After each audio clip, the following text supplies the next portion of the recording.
New product development the theory constraints way. I'm giving a presentation on this subject on Wednesday the 2nd of October during the TOCICO annual conference in Bad Nauheim near Frankfurt in Germany.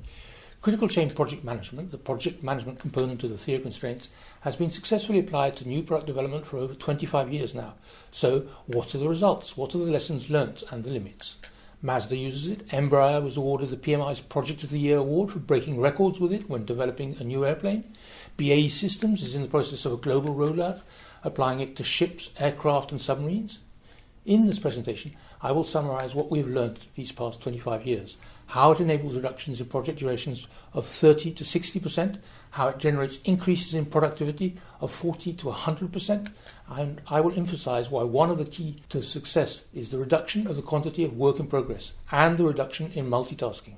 I will show how the CCPM fits into a 3-level control pyramid to manage all horizons from the long term to daily execution. I will talk about how to combine critical chain with other approaches such as Agile and lean engineering, and how the iconic fever chart provides incredible visibility and changes the focus of attention to the beginning of projects, thereby limiting firefighting. I hope to see you at this TOCICO conference that is being held in Bad Nauheim near Frankfurt in Germany over 4 days from the 28th of September to the 2nd of October 2024. See you there.